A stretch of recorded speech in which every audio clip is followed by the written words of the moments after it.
السلام عليكم ورحمة الله.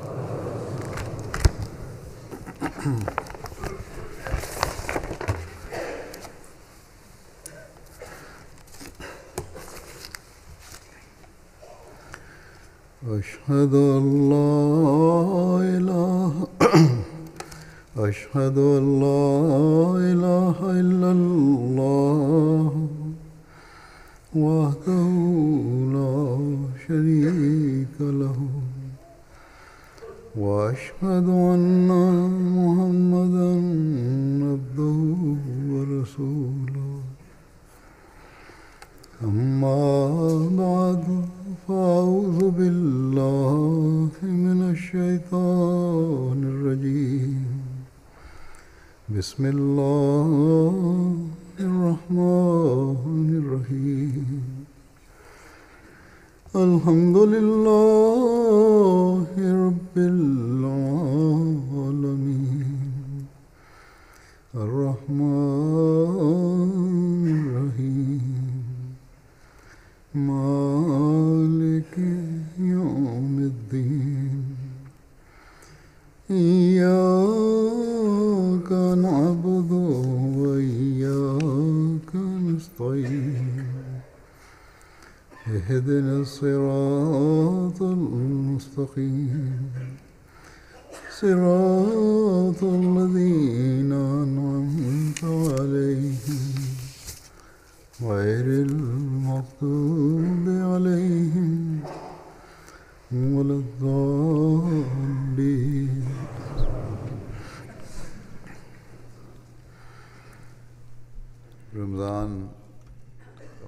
Le mois du Ramadan est venu et s'est écoulé rapidement. En dépit de longues journées et en dépit de la chaleur qui cette année-ci a brisé les records ici au Royaume-Uni, la majorité des gens, ou tout au moins ceux qui me rencontraient, disaient qu'ils ne ressentaient pas trop la rigueur du jeûne cette année-ci, ou en dépit de la grande chaleur, ils ne ressentaient pas trop la rigueur du jeûne. Or, il ne suffit pas d'annoncer que cette année-ci, le jeûne était facile à endurer. Si cela a été le cas, c'était là une faveur divine, faveur que Dieu nous a accordée. Et ainsi, nous avons pu passer ces journées de jeûne confortablement, où il ne suffit pas d'annoncer que nous avons ressenti un tant soit peu la faim et la soif.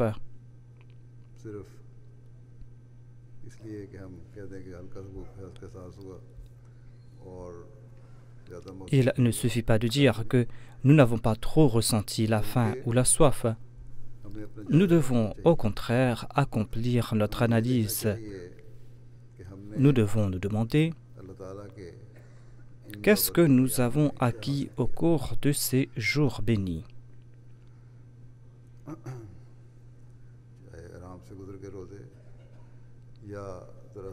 Nous n'allons pas atteindre notre objectif que les jeûnes se soient déroulés confortablement ou que nous en ayons ressenti la rigueur. Nous allons atteindre notre objectif quand nous allons analyser ce que nous avons acquis. Durant ces jours du Ramadan, Allah descend du 7e ciel jusqu'au 1er ciel. Durant ces jours, Allah se rapproche de ses serviteurs afin d'exaucer leurs supplications. Durant ces jours, Allah devient lui-même la récompense de celui qui jeûne. Durant ces jours, Allah a enchaîné Satan. Qu'avons-nous accompli pour mériter les faveurs d'Allah et sa grâce durant ces jours? Ou quelles sont les promesses que nous avons faites à cet égard? quelles promesses avons-nous faites pour appliquer les commandements d'Allah? Quelles sont les promesses que nous avons faites pour y conformer notre conduite et abandonner nos faiblesses du passé? Jusqu'à quel point avons-nous apporté en nos personnes des changements? Ainsi, ces analyses vont nous attirer en permanence vers les commandements divins et en conséquence, nous allons faire des efforts en permanence pour nous réformer et nous allons attirer les faveurs divines pour toujours en conséquence. Ainsi, cet effort est essentiel. Si nous avons été réguliers dans nos salats uniquement en raison du Ramadan,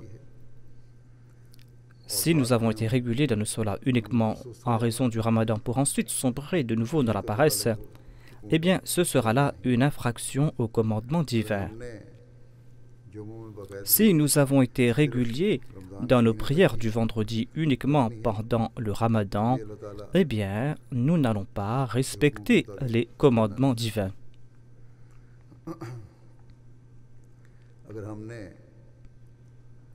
Si nous avons accordé de l'importance à la récitation du Saint-Coran uniquement au cours du Ramadan pour ensuite négliger le Coran après le Ramadan, nous ne serons pas à la hauteur des souhaits d'Allah.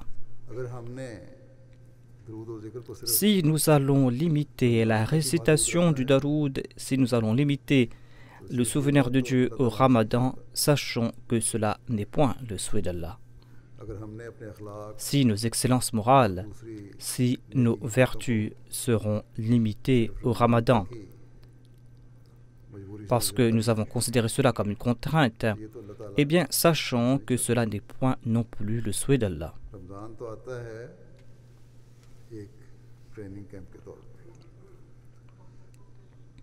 Le Ramadan sert de camp d'entraînement. Allah a rendu obligatoire le jeûne du Ramadan afin que nous progressions davantage dans les bonnes œuvres accomplies au cours de ce mois et afin qu'à la fin de chaque Ramadan, nous ayons parcouru de nouvelles étapes dans nos actes d'adoration et dans nos vertus et que nous en ayons atteint les sommités. Et afin que nous puissions nous maintenir sur ces hauts sommets que nous avons atteints dans nos actes d'adoration et dans nos vertus. Allah souhaite que nous accomplissions ces bonnes œuvres avec constance. Allah nous ordonne d'être assidus dans nos salats, tout comme il annonce Aqimus Salah. Il faudra être assidu dans nos salats. Il faudra les accomplir aux heures prescrites en les embellissant. Allah affirme aussi c'est-à-dire observer rigoureusement les prières et en particulier la prière du milieu. Voilà l'ordre qu'Allah nous a donné. Et tout musulman sait que l'office des 5 prières est obligatoire. C'est pour cette raison que nous avons reçu l'ordre de protéger les 5 prières. Dieu a attiré notre attention sur la Salat du milieu parce qu'il connaît la nature de l'homme. C'est pour cette raison qu'il a mis l'accent sur la prière du milieu. La Salat al-Wusta signifie la prière du milieu ou celle qui est importante, c'est-à-dire le moment où la prière prend de l'importance. Toutes les salats ont été rendues obligatoires par Allah l'exalté, toutes les salats sont importantes. Mais quelle est la particularité de la salat du milieu, de cette prière du milieu, de la Salat al-Wusta?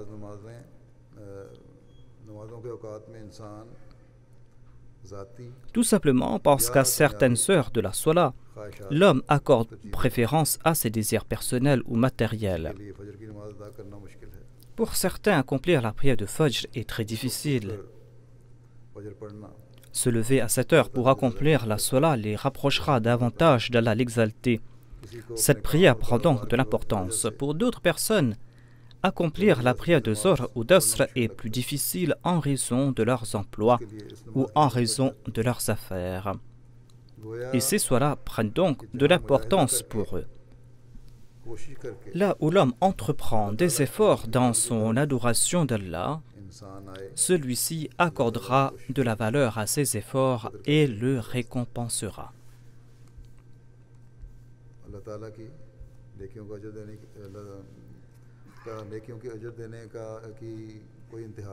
D'ailleurs, les récompenses qu'Allah accorde pour de bonnes œuvres sont sans limite.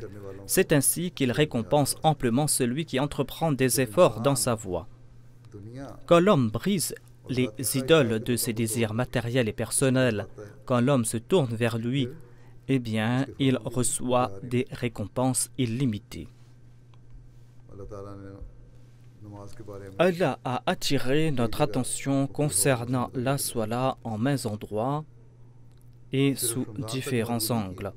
Allah n'a pas limité ses injonctions uniquement au Ramadan. Un croyant et celui qui nourrit en son cœur la crainte de Dieu doit à tout instant se souvenir de l'injonction du saint prophète Mohammed sallallahu alayhi wa sallam sur les salats, sur les prières du vendredi et sur le Ramadan. Le saint prophète Mohammed sallallahu alayhi wa sallam affirme: les 5 prières quotidiennes, les prières du vendredi consécutives et le Ramadan qui se succèdent expient les péchés commis entre ses œuvres, du moins tant que l'homme évite les grandes transgressions.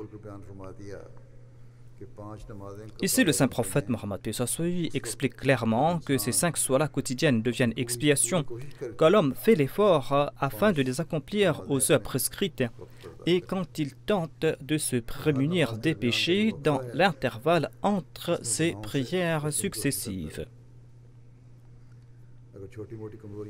S'il y a de petites lacunes, Allah, l'exalté, accordera son pardon. Il accordera son pardon à condition que l'on accomplisse la Salat aux heures prescrites.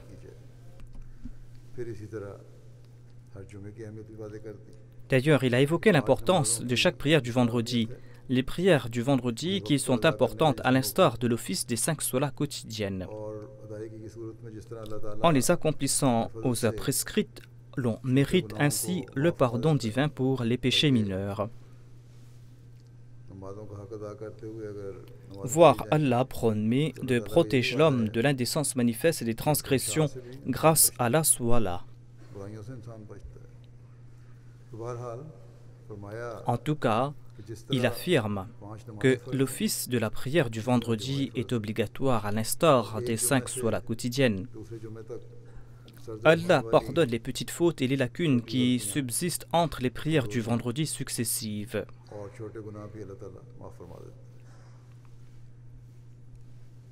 Or, cela ne signifie guère qu'il est permis de commettre de petits péchés entre les deux, car Allah pardonnera ces péchés de facto. Il n'en est pas ainsi. Si, en raison des faiblesses humaines, l'on commet une faute, Allah accordera son pardon en raison de la régularité de l'intéressé dans ses prières quotidiennes et dans ses prières de Jumu'ah, et parce qu'il a demandé pardon pour ses péchés et parce qu'il a promis d'éviter ses péchés à l'avenir. En évoquant l'importance de la régularité dans les prières du vendredi, le saint prophète Mohammed Mustafa sallallahu alayhi wa sallam déclare: Allah scelle le cœur de celui qui manque intentionnellement 3 prières du vendredi successives. Selon un autre récit, il est dit que son cœur deviendra noir. Ainsi, tout le monde doit comprendre l'importance que revêt l'office de la prière du vendredi. D'aucuns sont présents aujourd'hui parce qu'ils accordent quelque importance à la dernière prière du vendredi du Ramadan et que l'on doit accomplir cette prière du vendredi dans la grande mosquée. D'autres affirment qu'il faut certainement être présent lors de ce dernier vendredi. On attire à maintes reprises l'attention des membres de la Jamaat quant à l'importance de la Jumu'ah. Et à présent, il ne doit que subsister qu'une infime minorité de gens qui font preuve d'indifférence à cet égard. Or, ceux qui sont indifférents concernant la prière du vendredi doivent se souvenir de cette injonction du saint prophète Mohammed, paix soit lui. Allah n'affirme point que l'on sera récompensé en raison de sa présence pour les Jum'ah du Ramadan ou pour le dernier de ce mois. Tout vendredi est important. À cet effet, Allah l'exalté affirme: Ya ayyuhalladhina amanu, idha nudiya lis-salati min yawmil jum'ati, fas'aw ila dhikrillah wa dharul bay'.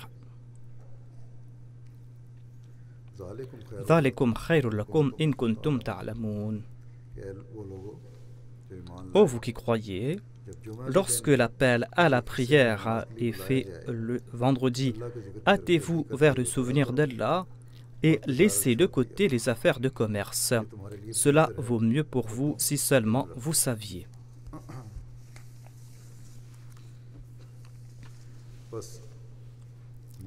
Ainsi, le croyant, celui qui se dit posséder la foi, a reçu l'ordre d'être particulièrement vigilant concernant l'accomplissement de la prière du vendredi. Il doit mettre de côté ses commerces, il doit mettre de côté ses affaires, il doit mettre de côté ses avantages matériels et se soucier uniquement de la prière du vendredi. Allah l'exalté affirme que si vous êtes doué de savoir, vous devrez comprendre que cela est meilleur pour vous et qu'il s'y trouve des bénédictions pour vous, il s'y trouve des bénédictions pour vos commerces. Tout comme l'affirme le saint prophète Mohammed, paix soit lui, le cœur de celui qui néglige sciemment à la prière du vendredi sera scellé. De tels gens ne possèdent pas une foi réelle. Celui qui possède la foi réelle ne va jamais sacrifier sa prière du vendredi pour des avantages matériels. Le saint prophète Mohammed décrit en ces termes celui qui est présent pour la prière du vendredi à l'heure et de manière régulière. Et dit, lorsque vient le jour du vendredi, se tiennent à chaque porte de la mosquée des anges qui consignent le nom de la première personne présente. Et ces anges consignent la liste des personnes qui sont présentes. Et quand l'imam termine son sermon, les anges ferment leur registre et écoutent les rappels de Dieu.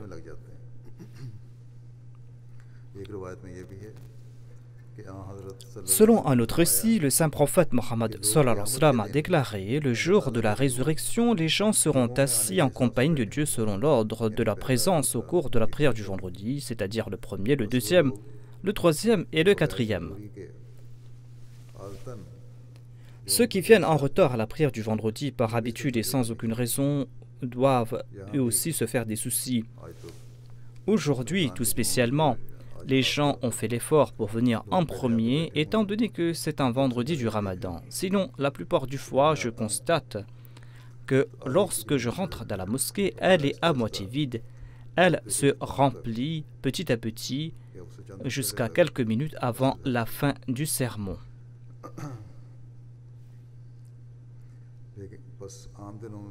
Ainsi, l'on doit être vigilant à cet égard durant les jours ordinaires aussi.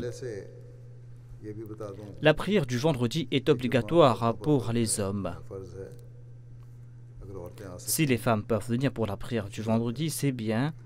Elles recevront davantage de récompenses. Elles peuvent venir pour ce faire. Et parfois, grâce à la présence des mères, les enfants sont aussi enclins à être présents pour la prière du vendredi et ils en saisissent l'importance. En tout cas, la prière du vendredi est obligatoire uniquement pour les hommes. Les injonctions du saint prophète Mohammed à cet égard sont claires. Le saint prophète Mohammed a déclaré: il est wajib, c'est-à-dire il est obligatoire à tout musulman d'accomplir la prière du vendredi en commun, hormis à 4 catégories de personnes. Ces 4 catégories de personnes sont l'esclave, la femme, l'enfant et le malade. La prière du vendredi n'est pas obligatoire à ces 4 catégories de personnes. Les esclaves existaient à l'époque du saint prophète paix soit lui dans le passé, mais ce n'est pas le cas à présent. Les employés dans ces pays doivent demander la permission à leur patron afin de pouvoir participer à la prière du vendredi. D'aucuns ont fait l'effort et ont eu la permission. S'il y a des contraintes à cet égard, eh bien 3 ou 4 Ahmadis des environs doivent se réunir afin d'accomplir la prière du vendredi ensemble. Cela n'est pas obligatoire aux femmes. Or, je conseille à celles qui ont des enfants en bas âge de prendre des précautions à cet égard.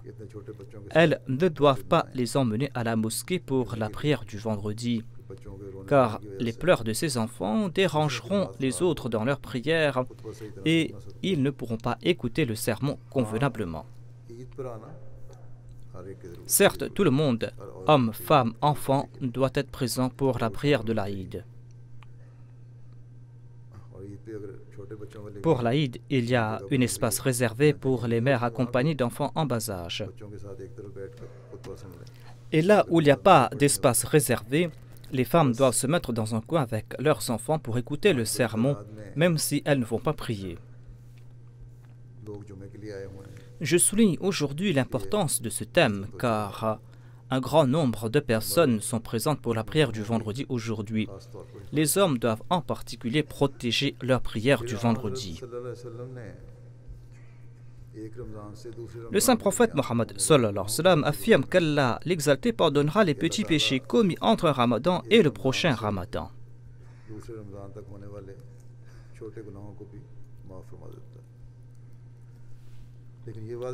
Or, sachez que le saint prophète Mohammed a évoqué dans un ordre particulier la manière de se faire pardonner ses péchés.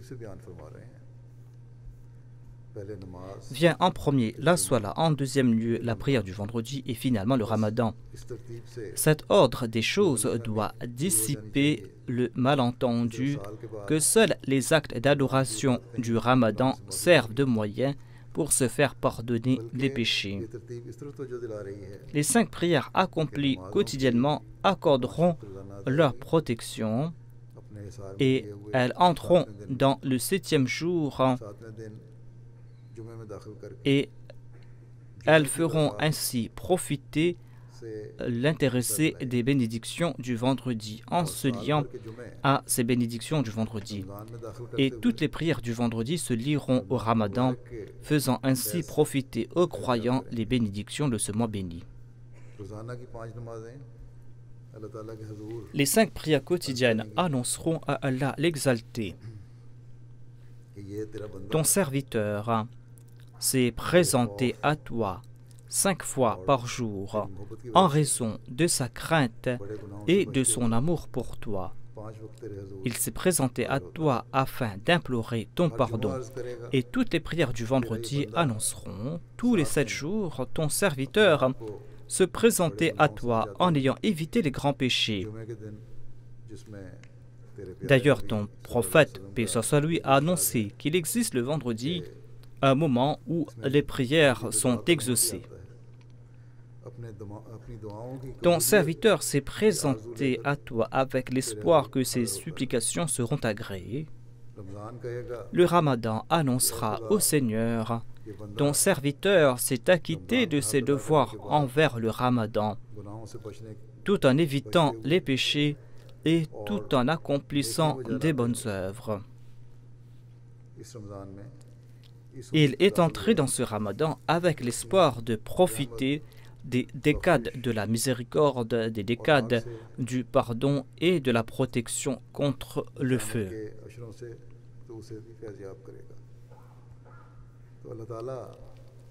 Allah l'exalté, qui est très gracieux et qui est miséricordieux, fera profiter à l'homme ses bénédictions et il le couvrira du manteau de ses grâces et le protégera des assauts de Satan. Chanceux sont ceux d'entre nous qui s'acquittent de leurs devoirs envers leur sola, ceux qui s'acquittent de leurs devoirs envers leur prière du vendredi et leur jeûne, avec cette intention, et qui profitent ainsi de la protection d'Allah tout en sortant de cette société en étant immaculés.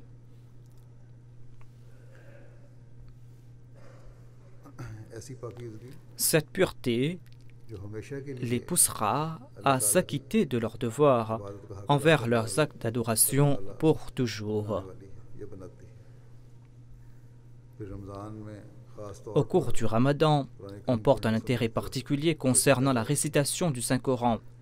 Beaucoup tentent de compléter une lecture complète du Saint-Coran au cours du Ramadan, étant donné que cela faisait partie de la sunna du Saint-Prophète Mohammed, paix soit sur lui.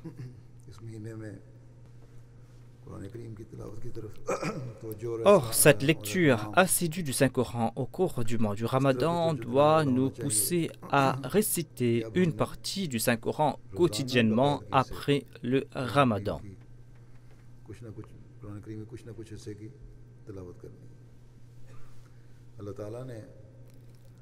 Allah a attiré notre attention concernant les différentes heures de la prière. Et il en a évoqué l'importance. Il affirme de surcroît Wa Qur'an al-Fajr, Inna Qur'an al-Fajr kana mashhouda.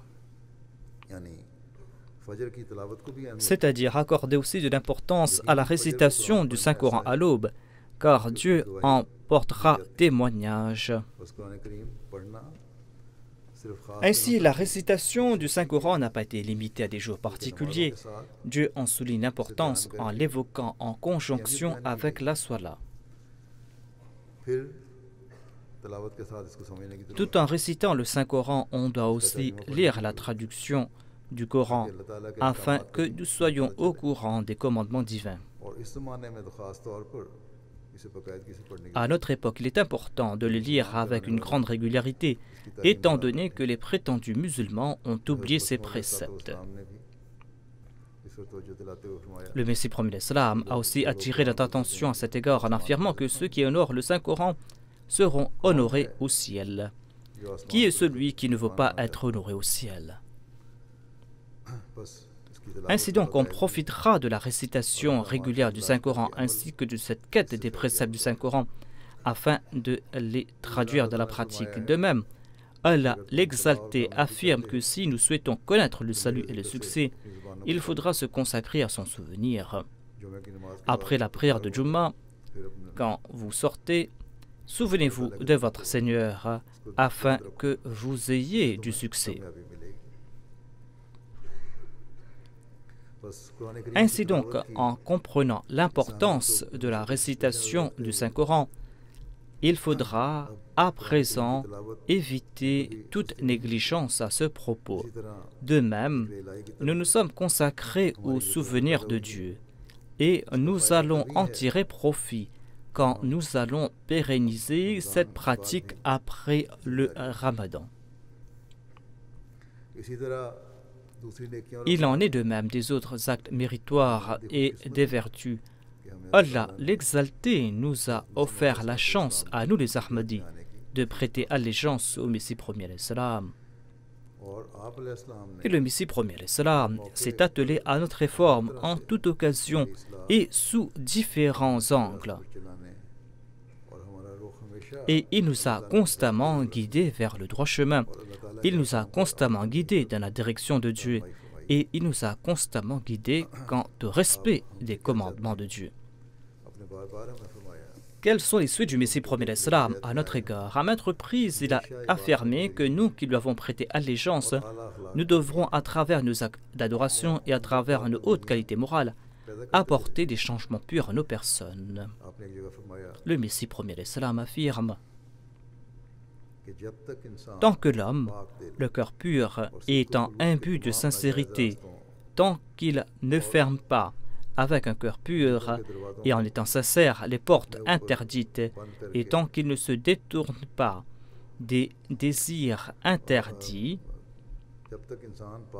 tant que l'homme, le cœur pur, et en étant imbu de sincérité, ne ferme pas les portes interdites et ne se détourne pas des désirs interdits pour tendre la main uniquement à Dieu, il ne pourra point mériter l'aide et le soutien divin. Mais lorsqu'il tombe devant le seuil divin et quand il l'implore lui seul, sa condition en soi attire l'aide et la grâce divine. Du ciel, Dieu connaît les tréfonds du cœur de l'homme. S'il y constate dans un recoin traces d'obscurité, traces de polythéisme ou d'innovation, il va rejeter ses supplications et ses actes d'adoration. S'il constate que son cœur est exempt de tout intérêt égoïste et de noirs desseins, eh bien, il lui ouvrira les portes de ses bénédictions. Il va le prendre sous son ombre et il va pourvoir lui-même à ses besoins. Ainsi donc, voilà la norme que nous devrons tenter de respecter de manière permanente. Nos actes d'adoration doivent être consacrés uniquement à Dieu. Après le Ramadan, nous devons maintenir la norme de nos actes d'adoration. Nous devrons agir de la sorte afin que nous jouissions à tout instant de l'ombre divin et de son soutien.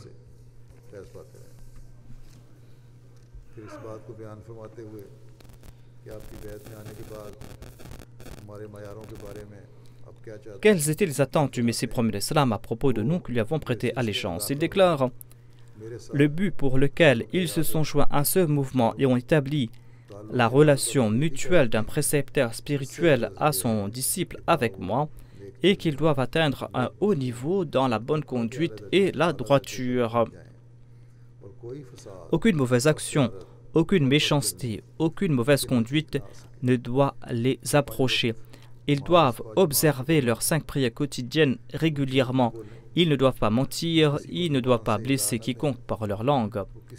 Ils ne doivent pas être coupables d'aucun vice et ne doivent même laisser aucune pensée de méchanceté, de mal, de trouble ou de confusion leur effleurer l'esprit. Ils doivent éviter tout type de péché, tout type d'offense. Ils doivent éviter les actes indésirables et les passions et le comportement indigne. Ils doivent devenir purs de cœur et des serviteurs humbles de Dieu. Ensuite, le Messie promis l'Islam ajoute: il n'est pas essentiel de répondre à tout mal. Ainsi, faites preuve d'indulgence dans la plupart des cas. Il ne faut pas répliquer à chaque mal. Il a déclaré: faites preuve d'indulgence dans la plupart des cas, et ayez de la patience et de l'indulgence. Le Messie promet l'Islam nous enjoint de faire montre de ses excellences et d'adopter ses habitudes en permanence. Il ne faut pas éviter les disputes uniquement au cours du Ramadan en affirmant: je suis en train de jeûner. En profitant de l'entraînement offert par le Ramadan, l'on devra en permanence conformer sa conduite aux autres qualités morales. Le Messie promis l'Islam ajoute: que vos cœurs soient exempts de toute intrigue, vos mains de toute cruauté et vos yeux de toute impureté. Que réside en votre fort intérieur rien d'autre que la droiture et la compassion pour l'humanité. Il faudra marcher sur la voie droite et éprouver de la compassion pour l'humanité. Il faudra protéger ses yeux de toute impureté. Voilà comment agir. Le Messie promet l'Islam ajoute: si vous conformez votre conduite à mes conseils et aux souhaits divins, soyez assurés que Dieu sera vôtre. Si vous dormez, il veillera sur vous. Si vis-à-vis de votre ennemi, vous perdez de vigilance, il le matera et il fera échouer ses machinations. Il est important donc de se souvenir de ces conseils. À maintes reprises, le Messie promet l'Islam a déclaré que la bayra ne servira à rien si on ne respecte pas ces conditions. Je présente une partie de la feuille de route que le Messie promet l'Islam a offert à ses disciples en étant tout soucieux de leurs conditions. Chacun d'entre nous est à même de juger jusqu'à quel point il est en train de mettre en pratique ses conseils ou il a mis en pratique ses conseils. Le Messie promet l'Islam déclare: vous ne pouvez être accepté dans la présence du Seigneur tant que vous ne soyez pas pur à l'extérieur comme à l'intérieur. Si vous êtes grand, ayez de la miséricorde pour ceux qui sont petits et non du mépris. Si vous êtes érudit, ne vous glorifiez pas de votre savoir et ne dédaignez pas vaniteusement les ignorants, mais éclairez-les de vos bons conseils. Vous devez éclairer les ignorants, vous ne devez pas être vaniteux concernant votre savoir. Il ne faut pas mépriser et dédaigner les ignorants. Si vous êtes riche, ne vous glorifiez pas de votre richesse et ne vous montrez pas fiers vis-à-vis des pauvres, mais servez-les et aidez-les. Si Allah vous a comblé d'aisance et de richesse et vous a fait meilleur qu'autrui, vous devez servir votre prochain et vous ne devez point être orgueilleux. Écartez-vous des chemins qui mènent à la ruine, craignez Allah, adoptez la taqwa, n'adorez aucune créature et coupez-vous de tout qui vous tourne de votre Seigneur. Videz vos cœurs de tout ce qui est terrestre. Offrez-vous entièrement à lui, vivez uniquement pour lui, et haïssez toute impureté et tout mal pour l'amour de Dieu, car votre Dieu est saint. Si vous voulez vous lier à Allah, sachez qu'il est pur, d'où l'importance de haïr toute impureté et le péché. Le Messie promet l'Islam ajoute que chaque matin témoigne que vous avez été vertueux durant la nuit et que chaque soir témoigne que vous avez passé la journée dans la crainte de Dieu. N'ayez aucune crainte des malédictions de ce monde, car elles ne sont que du vent et elles ne peuvent transformer la lumière en ténèbres. Craignez plutôt la malédiction de Dieu, celle qui descend du ciel, car elle détruit ici-bas et dans l'autre. Le Messie promet l'Islam ajoute: l'ostentation ne peut vous sauver. Vous ne pouvez pas accomplir des actes par ostentation et croire que vous aurez le salut, car votre Dieu lit les secrets les plus intimes de votre cœur. Croyez-vous pouvoir le tromper? Certainement non. Soyez franc, propre, pur et intègre. S'il existe en vous la moindre parcelle de noirceur, elle fera disparaître toute votre lumière. S'il y a moindre noirceur en son cœur, eh bien elle va faire disparaître la lumière.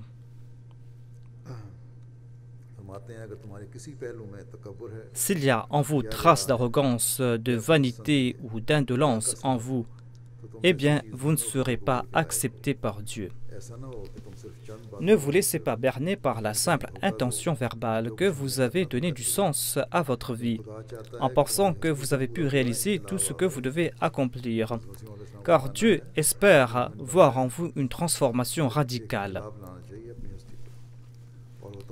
Dieu exige de vous que vous vous infligiez une sorte de mort, après quoi il vous influera une nouvelle vie. Hâtez-vous de promouvoir la paix entre vous, de pardonner vos frères à leurs faiblesses, car celui qui n'est point enclin à faire la paix avec son frère est méchant. Il risque d'être exclu parce qu'il est source de dissension. Renoncez à vos vils désirs et ne cultivez pas la rancœur.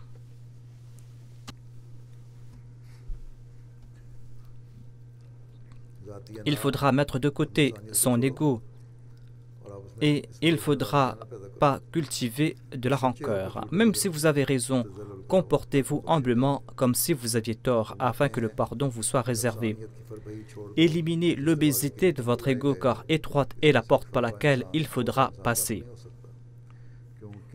Oh, combien infortunée est cette personne qui n'accepte pas la parole qui vient de la part de Dieu, celle que j'enseigne.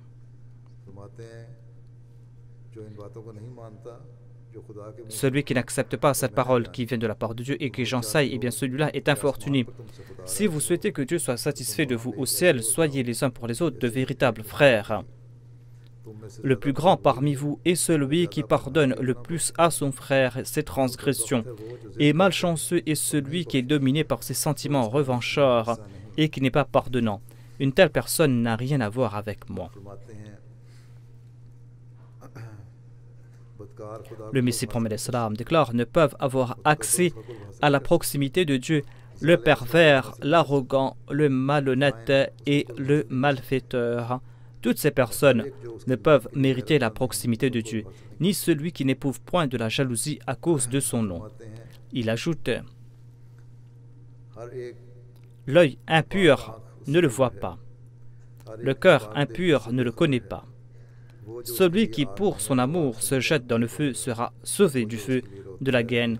Celui qui pour son amour pleure rira, et celui qui pour son amour défait avec ce monde le rencontrera. Soyez les amis sincères de Dieu, avec un cœur débordant de sincérité et d'enthousiasme, afin qu'il vous favorise. Soyez miséricordieux envers vos subalternes, vos épouses, vos frères nécessiteux, pour qu'on vous fasse miséricorde au ciel. Que la totalité de votre être lui appartienne afin qu'il vous appartienne. Nulle calamité ne frappe s'il n'y a pas d'ordre émanant du ciel, et nulle calamité ne peut être éloignée si la miséricorde ne descend pas du ciel. Le bon sens veut que vous vous accrochiez à la racine de l'arbre au lieu de vous fier à sa branche. Surtout, n'abandonnez pas le Saint-Coran, car votre vie s'y trouve.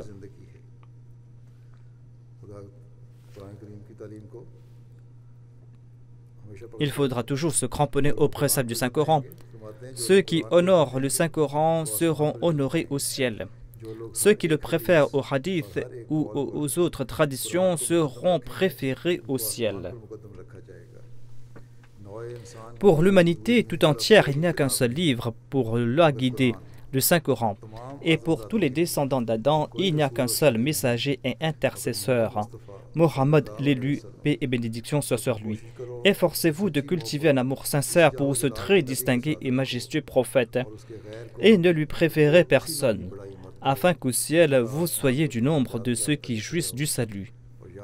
Sachez que le salut n'est pas un privilège réservé à l'autre monde seulement. Le véritable salut se manifeste ici-bas sur terre et montre sa lumière. Savez-vous à qui est destiné le salut? À celui qui croit avec certitude que Dieu existe et que Mohammed sallallahu alayhi wa sallam est l'intercesseur des hommes auprès de Dieu. C'est-à-dire c'est lui l'intercesseur entre les hommes et Dieu. Et il n'y a pas sous le firmament de messager égal à lui en rang, ni de livre aussi excellent que le Saint-Coran. Dieu n'a voulu rendre personne immortel, mais ce prophète élu vit à jamais.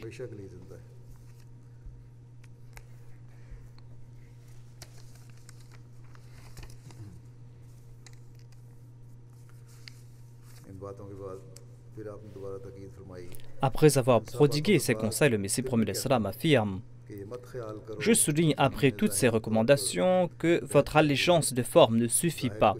L'apparence n'est rien, Dieu scrute vos cœurs.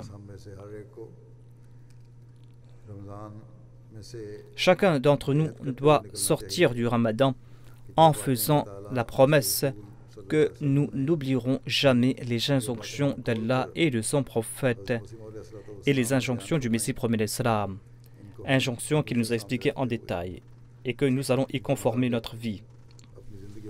Si nous agissons de la sorte, c'est là que nous pourrons annoncer que nous nous sommes évertués à mener notre vie en accord aux préceptes de Dieu et de son prophète sallallahu alayhi wa sallam. Qu'Allah nous en accorde la possibilité.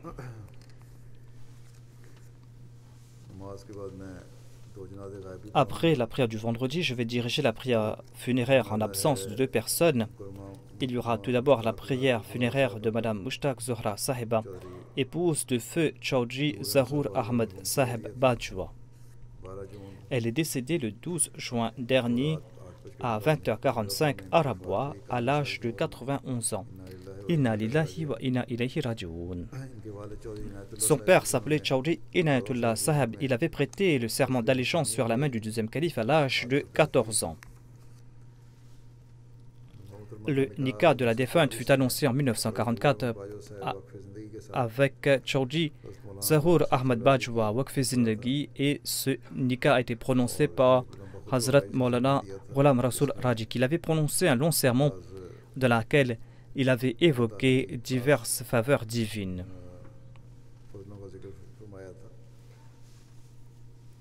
Et grâce à cette union, l'Ahmadiyya s'est répandu davantage dans la famille de la défunte. Allah a accordé à la défunte 3 fils et 2 filles. Son fils, Zahir Ahmad Bajwa et Waqf Zindagi, est en train de servir aux États-Unis. Chaudhry Zahoor Ahmad Bajwa a été affecté au Royaume-Uni en tant que missionnaire. Il est retourné à Rabwa en 1955 et il a été choisi comme adjoint du Nazir Islah Irshad. Il a occupé plusieurs postes. Il a servi pendant longtemps en tant que secrétaire privé du 3e calife. Il a servi en tant que Nazir Talimul Quran et à sa mort, il occupait le poste de président de la Sadr Anjuman Ahmadiyya. Mushtaq Zohra Sahiba, la défunte, a mené une vie exemplaire à côté de son mari qui avait dédié sa vie, et jamais elle n'a désiré quelque chose qui irait à l'encontre de l'esprit d'un Waqf Zindagi.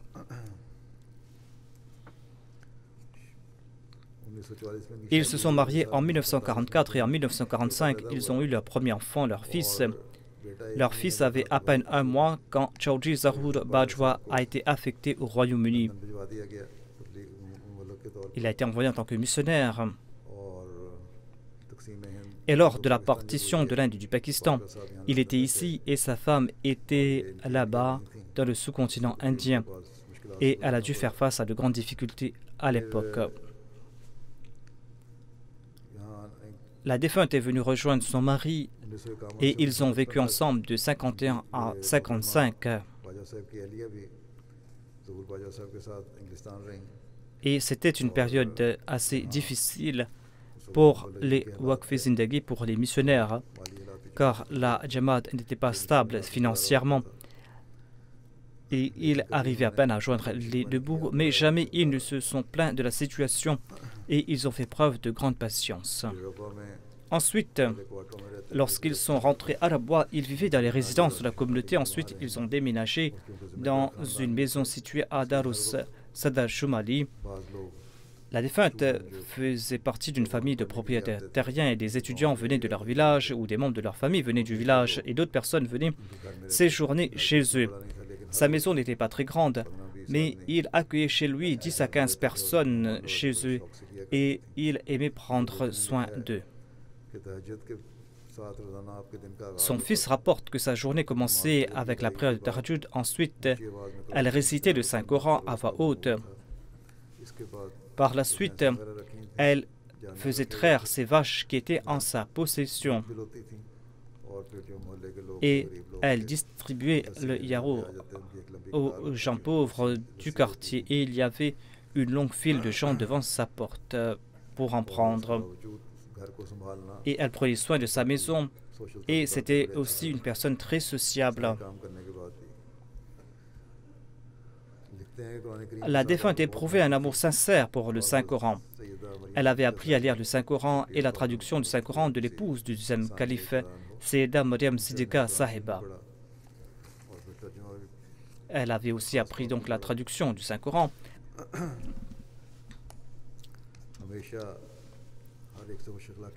La défunte se comportait de manière exemplaire avec tout le monde et elle avait un grand sens de l'hospitalité. Lorsqu'elle était ici au Royaume-Uni, elle n'avait pas assez de fonds afin qu'elle puisse accueillir ses invités. Elle a pris la pâtisserie et elle cuisinait quelque chose pour les invités. Hanif Mahmoud Saheb, le Nasir Islah Irshad, rapporte qu'il était en train d'écrire la biographie de Chaudhry Zahoor Ahmad Bajwa, le mari de la défunte. Et il était en contact avec la défunte. Il écrit que la défunte faisait partie d'une grande famille de propriétaires terriens. Et en dépit de cela, elle a mené une vie très modeste en compagnie de son mari qui était un Waqf Zindagi. chez elle, en général, elle avait beaucoup de domestiques pour la servir. Mais ici, elle travaillait de ses propres mains lors de son séjour à Londres. À Londres, leur situation financière était difficile. Et en hiver, ils n'avaient pas de chaudière, ils n'avaient pas de chauffage ni de charbon pour réchauffer la chambre. Et ils devaient trouver un moyen, tout en respectant le budget, pour accomplir tout ce qu'ils devaient faire. Et il faisait très froid et ils souffraient beaucoup et ils allumaient le chauffage juste pour quelque temps. Son mari, Chaudhry Sahib, était un homme de principe. Il a vécu modestement ici. En 1955, on a ordonné à Chaudhry Zahur Bajwa Sahib de quitter Londres et de revenir au centre. La défunte était très malade et les médecins lui avaient recommandé de rester alité. Mais lorsque son mari a reçu l'ordre de revenir, il a commencé à faire les préparatifs. Les gens lui ont demandé de demander la permission au deuxième calife de rester encore un peu étant donné que sa femme était malade, mais il a refusé en disant que l'ordre est venu et je dois repartir. La défunte ne s'est pas opposée à ce voyage. Elle a accepté de repartir avec son mari, bien qu'elle était malade, et en dépit du fait que le trajet retour n'était pas facile.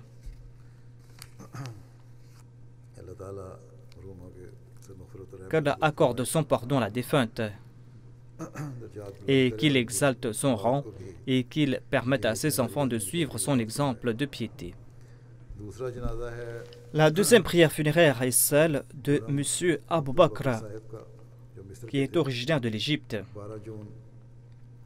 Il est décédé le 12 juin à l'âge de 41 ans des suites d'un arrêt cardiaque. Inna lillahi wa inna ilayhi raji'un. Le docteur Hatim Hilmi Shafi Sahib, le président de la Jamaat de l'Égypte, écrit que le défunt avait fait la baya en 2011. Il enseignait la langue arabe et la religion, mais il a quitté ses fonctions pour se dédier à la Jamaat.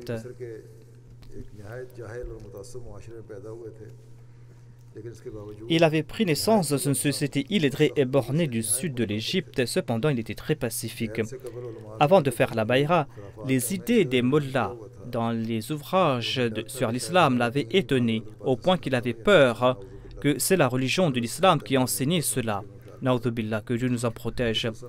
Il a été interpellé lorsqu'il écoutait les discours des mollahs sur Jésus, le fait qu'il soit élevé physiquement au ciel. Et un chrétien lui a même présenté des chaînes chrétiennes et lui a conseillé de regarder des émissions chrétiennes afin qu'il puisse être sûr et certain que Jésus-Christ possédait de grandes qualités, des qualités qu'un homme ne possède. Et c'est là qu'il est tombé sur la chaîne MTA et c'est ainsi qu'Allah l'a guidé vers le droit chemin.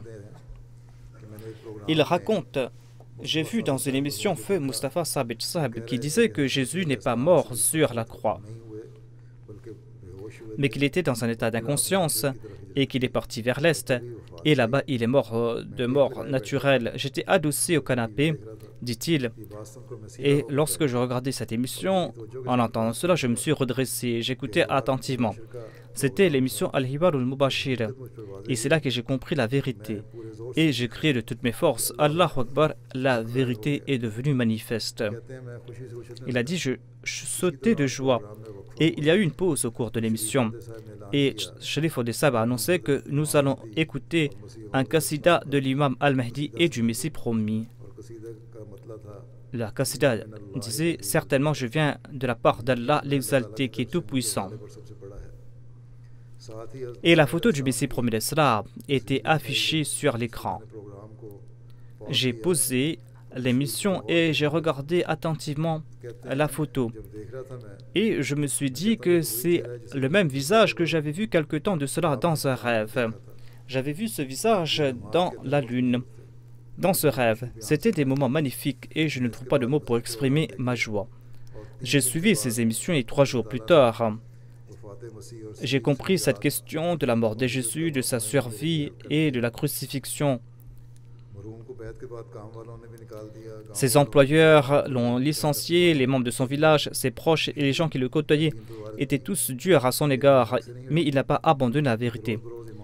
Il ne cessait de renforcer sa foi et il n'a cessé d'être constant. 4 ans auparavant, il a quitté ses fonctions d'enseignant et il s'est dédié pour servir la Jamaat. C'était une personne simple, douce, qui avait de hautes qualités morales, qui faisait preuve d'un haut degré d'obéissance. Il était responsable de nouveaux convertis en Égypte. Dieu lui avait accordé de la patience, de la politesse, cette capacité à discuter, de convaincre autrui.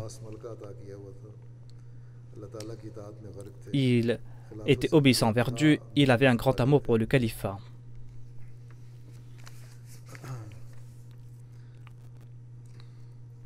Cinq ans de cela, il a épousé une Ahmadi. Il laisse derrière lui sa veuve ainsi qu'une fille de 4 ans qui s'appelle Zainab et son fils Mohammed qui a 2 ans. Son fils est Waqfenao. Qu'Allah lui accorde pardon et qu'il lui accorde sa miséricorde, qu'il exalte son rang et qu'il soit le protecteur de sa femme et de ses enfants et qu'il leur permette de suivre son exemple.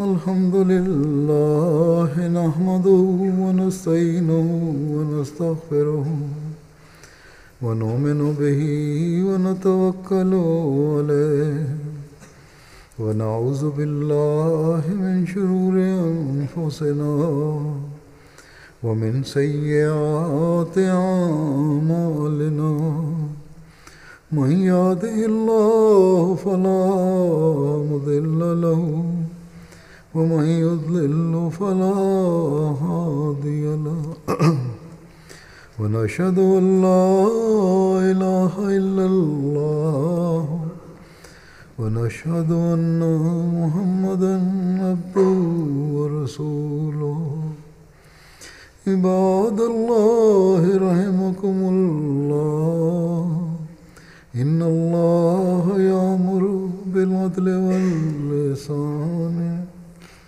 وإيتاء ذي القربى وينهى عن الفحشاء والمنكر والبغي يعظكم لعلكم تذكرون اذكروا الله يذكركم وادعوه يستجب لكم ولذكر الله أكبر